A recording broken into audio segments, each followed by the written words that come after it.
settle for less. It's all in your head, how you think you manifest. So get ready to rise, cause we about to be the best. Gotta switch it up, gotta break the old habits. Get your mind right, turn your dreams into habits. No negative vibes, only positive thoughts. What is up? What is up? What is up, guys? With another episode of the Mindset Cafe podcast. It is your boy Devan, and today I'm thrilled to have on a special guest for you guys, Lisa Franz. She is a nutrition coach. She is a podcast host. She is a digital nomad who is really revolutionizing the way we think about not only achieving our health, but also our fitness as well. And you already know with the Mindset Cafe, all about personal development, everything that we do at Strive to. So it's going to be awesome having her come on. She has a master's degree in exercise science, health promotion, and nutrition. And with over 5 years of coaching experience, she's helped over 300 clients really discover, how to choose between the life that you love and the body that you love, right? So I'm honored to have you on the podcast today, Lisa. Thank you for taking the time. Devan, it's a pleasure to be here. Thank you so much for that wonderful introduction as well. Of course. So let's dive straight in. How did you get into, the nutritional space, the fitness space? Like, what was your journey leading up to, it all? Well, to be honest, it came out of personal struggles as well. So I was in the same boat that many people are in. I tried so many different diets because I thought otherwise I would just not be able to have the body that I wanted. So I was essentially doing paleo, keto, low carb, vegan, whatever. And I just always felt restricted, especially with the lifestyle that I wanted to lead, which was traveling and being social and so on. And after a while, I was just super, super frustrated. But thankfully, at some point, I learned that essentially it comes down to calorie balance and knowing how to have the right macros and the right portions, which would still allow me to have a piece of cake from time to time, or a slice of pizza, or a glass of wine on date night or so. And that was such a liberating, freeing experience. And I always talk about it in the sense of food freedom that I think many people are looking for. And that's allowed me to, create the life that I want and still live that in the body that I really appreciate and enjoy living in. And I've made it my mission to teach others to do the same thing. No, that's awesome. And, we having a similar background as yourself, it's one of those things where I guarantee you're probably the same way, right? It is so rewarding to see someone all of a sudden have that light bulb moment when you're teaching them about nutrition, when you're teaching them about fitness. And then the most rewarding, it's almost like a drug high for us as coaches and trainers, when your client comes back, it's so ecstatic and excited that they hit their goals, and there's no other feeling like it, that you just help truly transform someone's life, not only just right then, but now you've given them tools to essentially really know how to do this forever, right? So that's 100%. I love what you said there, because it truly is my goal, and I think it should be every good coach's goal, that to set people up for long-term success on their own, so that they're not dependent on you, and away from that scarcity thinking into, hey, we're going to empower these people.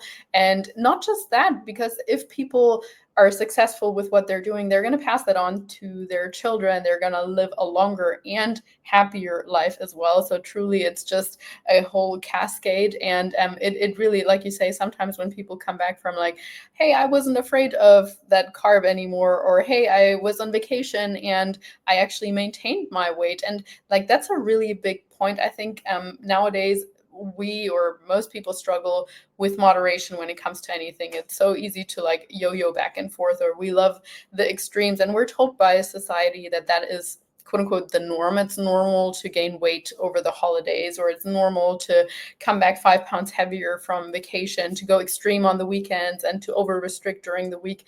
And that's really something that I want to help people move away from, because I don't think that truly that leads to a fulfilled life. I think that actually when we experience it, we realize that moderation and temperance and all that, sort of a little bit more self-restrained, but still enjoying in smaller quantities, is actually a lot more fulfilling long term.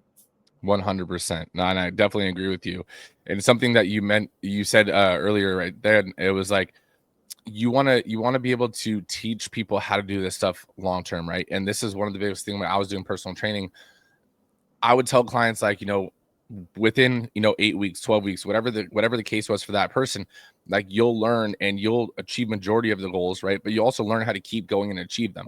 So my goal isn't to keep signing you up on packages, and obviously you do have those clients that wanted to stick with you, they like the accountability and so forth. And I said, I'm not going to kick you away after the 8 or 12 weeks, but you should be able to do this on your own, right? And that's where some coaches need to kind of get that right in their own head. Like, you're not doing this to lead a client on to think they need you forever.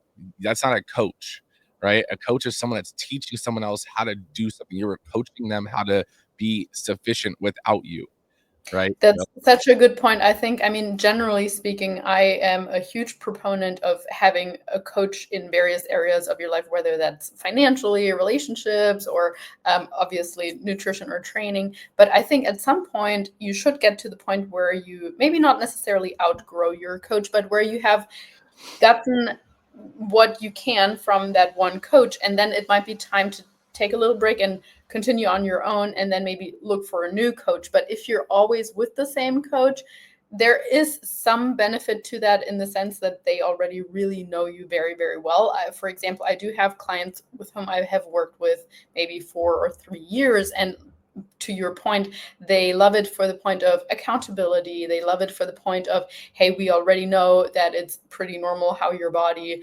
responds to XYZ, and so we can just keep on building on that.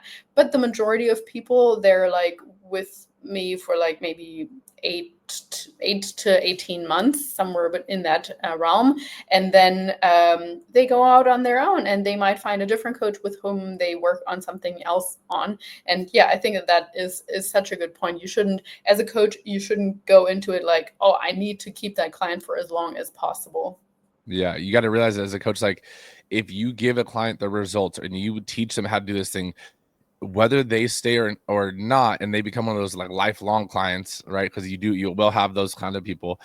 But if your goal is to keep all those clients lifelong, then you have it wrong. But if you're giving people the things that they need in the time frame that you say they're going to do it, they're going to tell other people. Like, you're still going to be busy. So having that scarcity mindset of, is there going to be another client, is really only limiting you, because now you're going to end up having 2 clients that want to replace that one client, and then 4 to replace those 2, and so forth, right? And you just got to make sure that you shift that mindset a little bit as a coach. I love that you're saying that, but I want to really dive into some of the stuff that you teach, right? So the nutrition and everything, right? Can you explain a little bit nutritional periodization and why it's so important for maintaining hormone and metabolic health? Yeah, absolutely. I think that's a big term, as you noted as well. And what it essentially means is actually like having a plan for after the plan. And what I mean by that is, most people say, I want to lose weight, or I want to gain muscle. And maybe they go a step further and they even have a particular number in mind, or they might say, I want to look more defined, or whatever it might be. Sure.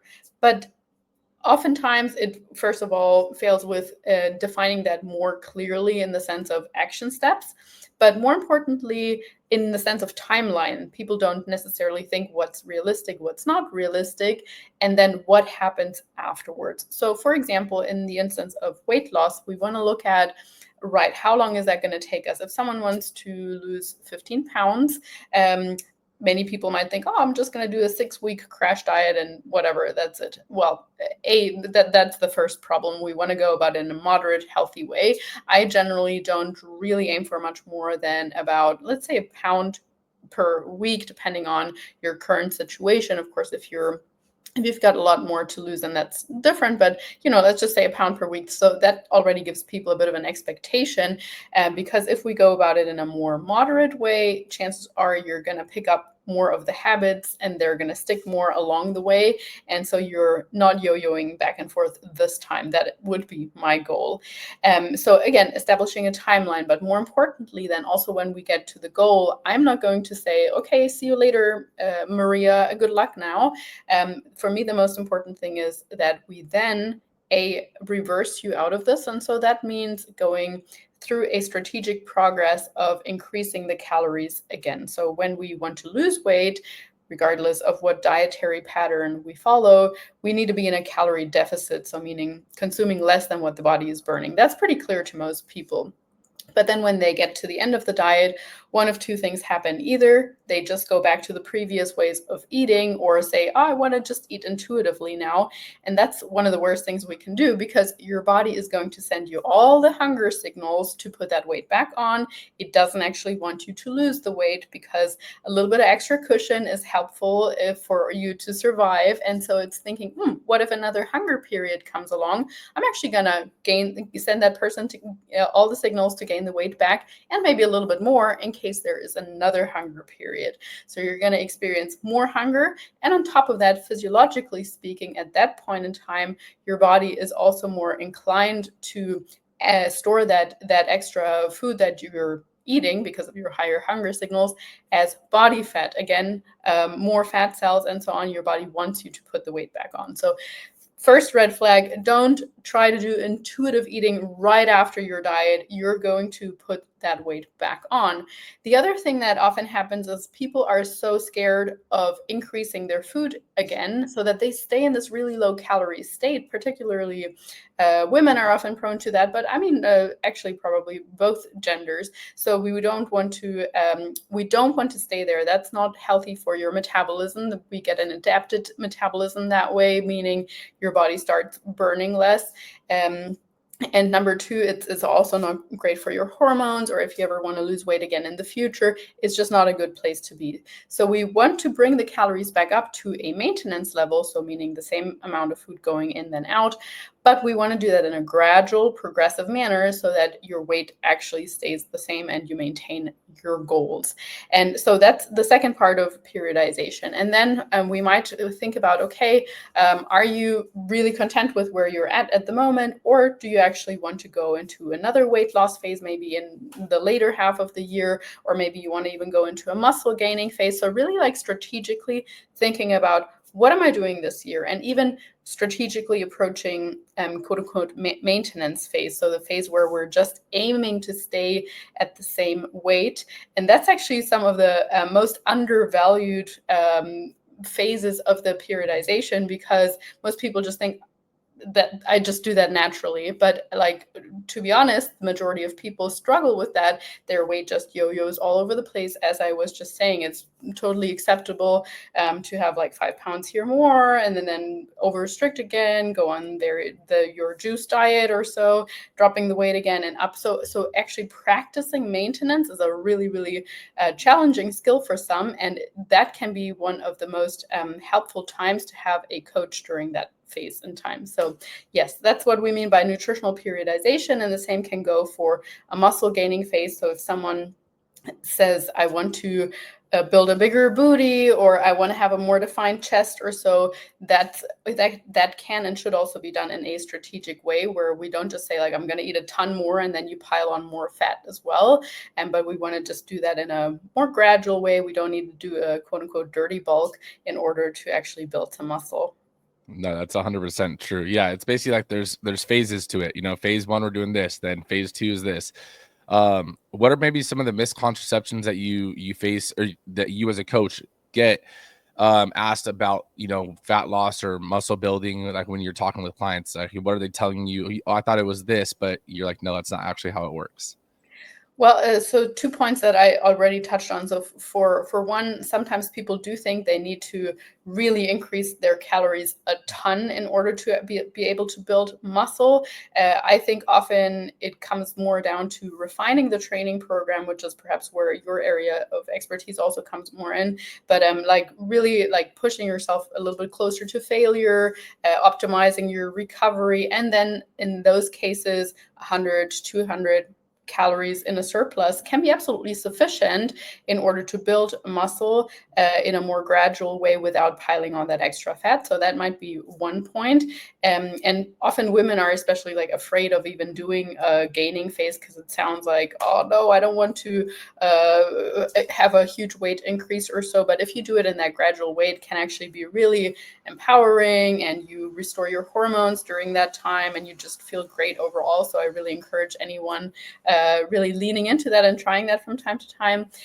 The second one would be that adapted metabolism, because sometimes I get people that do realize, hey, I have been dieting for a really long amount of time and nothing is really happening. I'm not dropping any weight anymore. I think my metabolism is broken. And first of all, your metabolism doesn't really break, because I would insinuate that you can't really fix it anymore, or that's a more permanent state.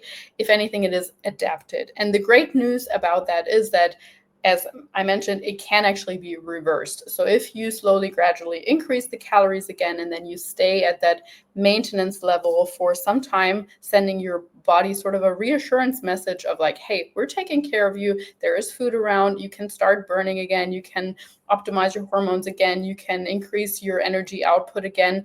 After a while, it will gain that trust back, and then you can drop back into a calorie deficit, and it will actually, quote unquote, work again. So those are some common misconceptions alongside of, I'm getting older, it's not possible to build muscle, or I'm getting older, it's totally normal to gain weight every single year. And research is just really, really clear that that's actually not true. Yes, of course, as we age, our body naturally wants to get rid of a little bit of the muscle that we have, because it's kind of like, you're not using that, it's expensive tissue, let's just get rid of it instead of the fat mass.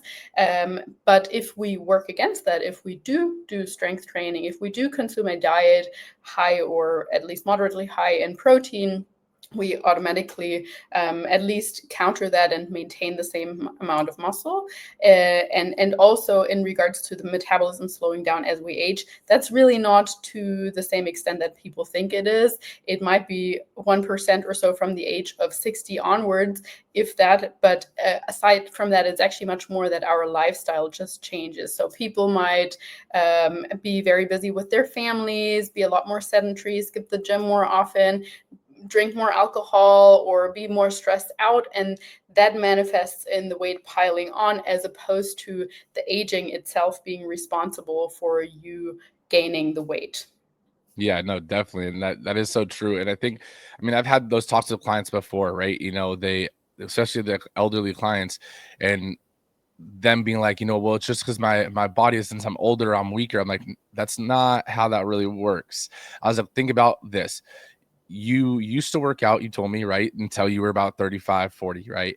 And so up until that point, you were putting, the strenuous activity and that pull and push on the bones from the muscle tissue. And that's what was creating your body's response of, okay, I have to have strong bones. Then you gave up pretty much working out and you started having a more sedentary lifestyle. But now the muscles weren't being as used. So the body started getting rid of them, like you just said. And then now, okay, the bones are like, well, I don't have as much muscle pulling and pushing on me, so I don't need to be as strong, right? And I was like, it's all a chain linked thing. And the same thing goes for the nutrition. And I do want to point out something that you kind of talked about earlier and then brought it up a little bit as well. I had a client one time and it was my first time ever, having a client like this, but it's proof that nutrition plays a role more than just fat loss, right? Or muscle building. I had a client that she was a model, right? And she was in athletics. And when we had first signed up, she wanted to tone up and, everything a little bit more. And I was like, okay, no problem. Let's do your body fat. Let's do, all the readings. And then she was like, one thing I do want to know, like maybe if we can work this in, or if you could help me. And I was like, well, yeah, whatever it is, let me know. And she's like, well, I haven't had my menstrual cycle in like a year. And I was like, I'm gonna have to get back to you on that. I was like, that is a curveball. You can't just, throw at me right on the first one. I will find an answer, I promise. And we actually worked that back in, but that had to be solely through nutrition. That was nothing to do with the actual workout itself, but nutrition does play a role, right? So I want you to dive a little bit into the nutrition, how it plays a role and how it plays a role in hormones. 100%. I love that you bring up this topic. This is such a topic near and dear to my heart. And I think even as women, we're often not aware of how much nutrition affects the menstrual cycle. But what I want to start off with on that point is that sometimes people are not so clear on their goals. So you mentioned she was a model, she was probably very lean, low body fat percentage, and then maybe she wanted to perform really well in her training also. And I often refer to something called or what I call the triangle of awareness. I learned this from the Nutritional Coaching Institute, so shout out to Jason Phillips. But anyway, so that basically says that if we picture a triangle and one of the corners stands for performance, another corner stands for aesthetics, and another corner stands for health. Most people, they kind of want everything. They just say, I want to look great, I want to perform amazingly, and I want to be as healthy as possible.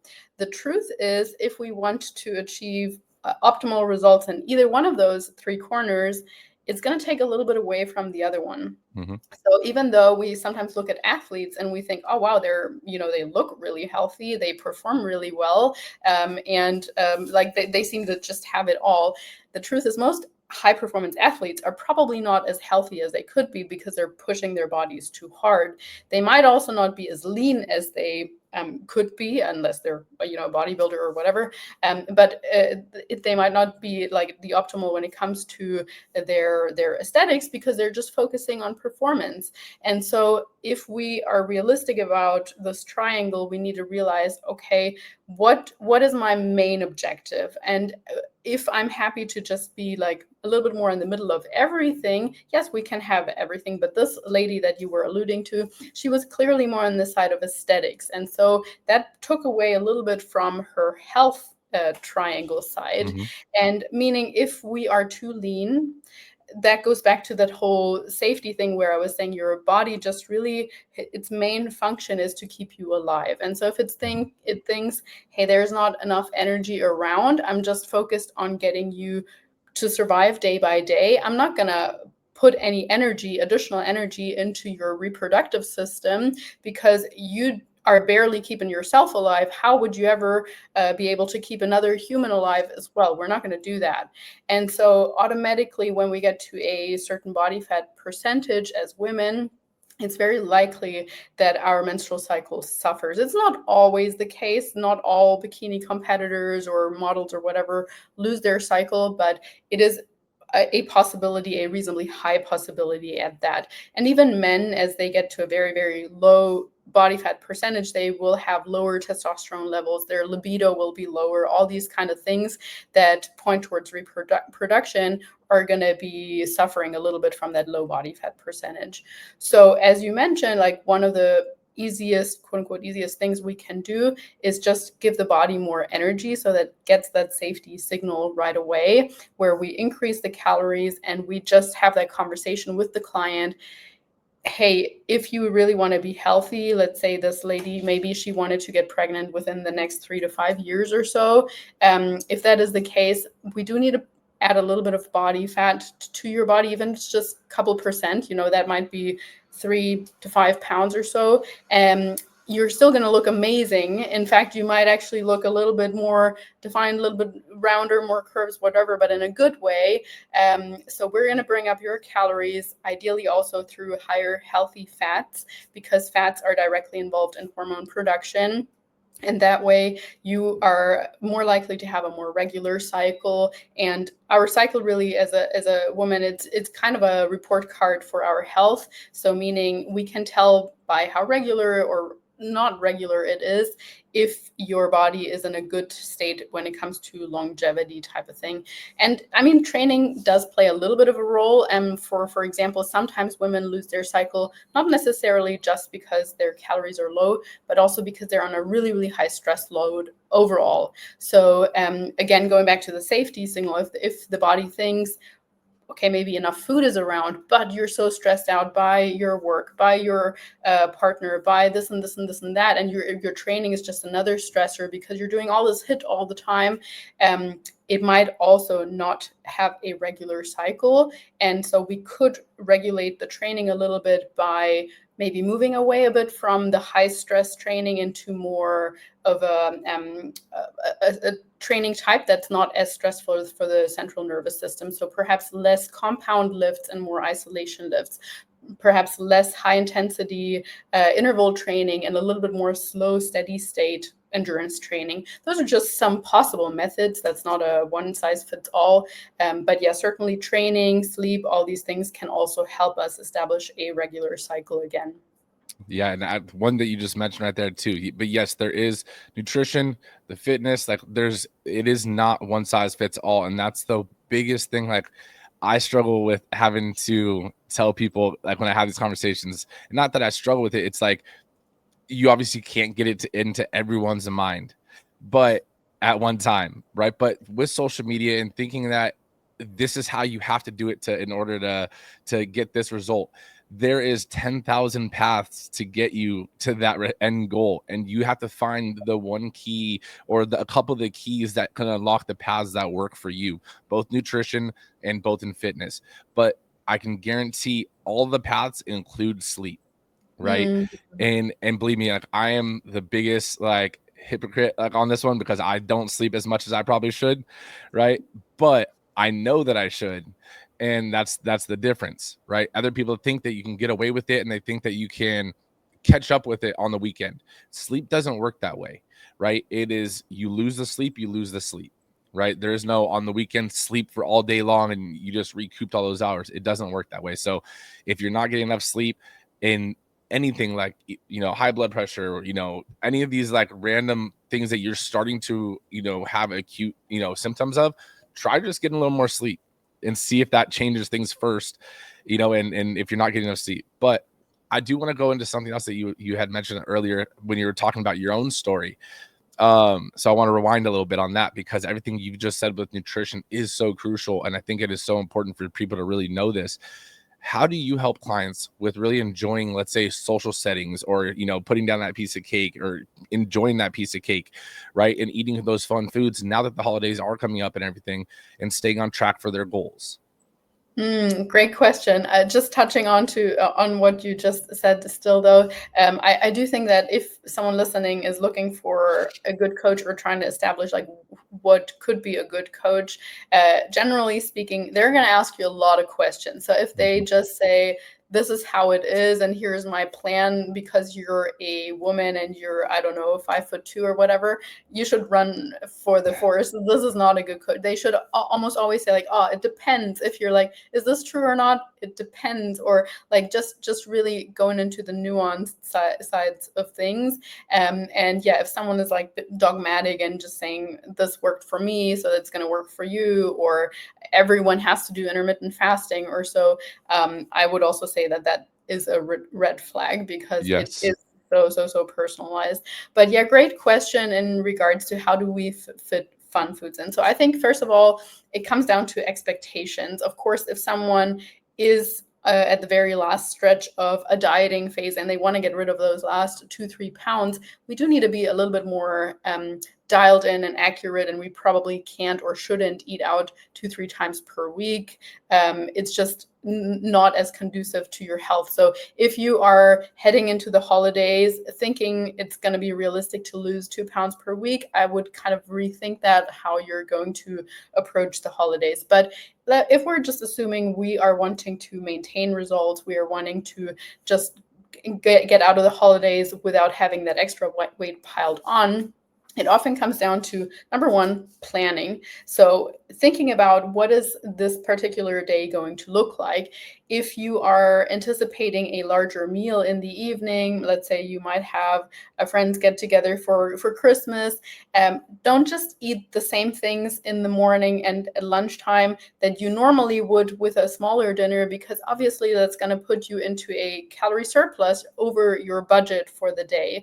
So we kind of need to think about all our food and our nutrition the same way we would with a financial budget. If we know we have a certain amount for a month, and you know you have a bigger expense coming up towards the end of the month, you need to be a little bit more cautious earlier on in the month. So that doesn't mean you need to not eat anything for the entire day.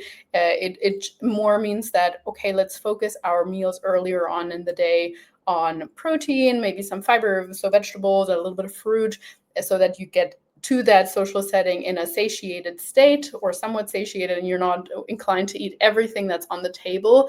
But yeah, allowing for a big enough budget and thinking about ahead of time, am I going to have some alcohol? Yes or no? If so, how much am I going to allot for this? Do I want to share an appetizer or not? Does that mean I still have room for dessert or not? So it often fails with the planning aspect because we just like, oh, I'm going to eat whatever I feel like in the moment. Well, in the moment, chances are you're going to feel like eating everything because everyone else is eating everything. But the truth is, if we eat like everyone else, we're going to look like everyone else. And the norm, unfortunately, is to be overweight, to be unhappy and unhealthy in your body. So I would say starting with the planning aspect is the first point. And even though this sounded really probably super time intensive and a little bit like, oh, I don't want to overthink everything, over the course of time, this is going to almost feel like natural to you, so that you kind of just adjust your day ahead. And when it comes to other things like your vacation or longer periods of time where you might be traveling, for instance, I travel quite a lot. Just generally speaking, if we stick with sort of an 80-20 rule where we think about 80% of the time, I still really want to have whole foods. So vegetables, fruit, meat, fish, nuts, seeds, those kind of things, unprocessed as possible. And 20% of the time, I'm going to allow myself to enjoy myself. That's a really good rule of thumb. So if you're on vacation and might be, 2-week vacation or so, and you're at an Airbnb, maybe you can prepare your own lunch and have just a protein shake and maybe some fruit for breakfast, and then enjoying yourself in the evening, again, in a more moderate way. But I often also think, like, to the theme here of this podcast, how we approach that matters so much. So let's not make everything about the food. Yes, there's going to be food present, and yet, yes, you might be excited about a certain item of food. But if you just focus more on the experience, on the conversation, on, hey, I'm going to pause a little bit, I'm going to slow down, I don't need to shove this in, it's still going to be there in half an hour, I might still be able to eat the same food next week as well. It's not like we're in a food scarcity environment. So just eating more mindfully, that can really, really help us moderate the quantity as well. No, that's so awesome. That is so true. Your goals are only really going to be affected if you're not prepared, right? Preparation is key. And it's not like you need to sit there and overthink everything, but just as you have to realize that as you do things, like you said, it gets easier.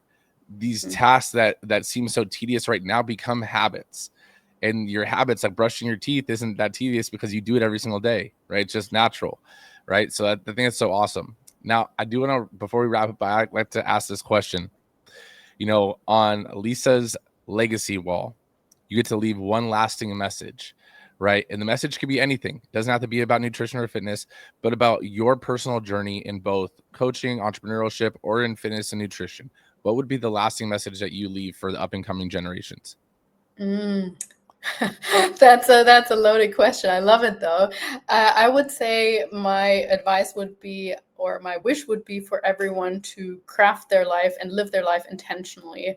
I spent several years of my life initially just following into the steps that I thought were expected of me, that people wanted me to live, or just because I thought that was normal. And I realized it doesn't have to be that way. You don't have to be in a job, in a relationship, in a body that you don't actually enjoy. You can change everything the way that you want it to be. But you need to take the action on it. No one else is going to come and do that for you. And I think that would be my one wish for everyone listening, that they can truly say at the end of their life, I lived my life intentionally. That is awesome. That is a great message on the legacy wall. Where can people connect with you and learn about what you got going on? Well, Devan, thank you so much for having me on. It truly was a great conversation. And I am to be found basically anywhere under the name Nutrition Coaching and Life. That's the name of my company. So I'm most active on Instagram, Nutrition Coaching and Life, YouTube as well. My podcast is the Nutrition and Life podcast, and the website is also Nutrition Coaching and Life. And guys, that will all be in the show notes. So make sure you guys check out what Lisa has going on. She is crazy knowledgeable, as you've seen and heard, in nutrition. So if you do need help with any of that, please reach out to her. And Lisa, I just want to take a time again and say thank you so much for, spending your time and coming on and dropping some knowledge for the Mindset Cafe. My pleasure. All right, guys. Well, we appreciate you guys. We love you guys. Make sure you guys share this episode with a friend. But until next time. No negative vibes, only positive thoughts. Cause in the game of life, mindset causes stress. Got my mind on the prize, I can't be distracted. I stay on my grind, no time to be slacking.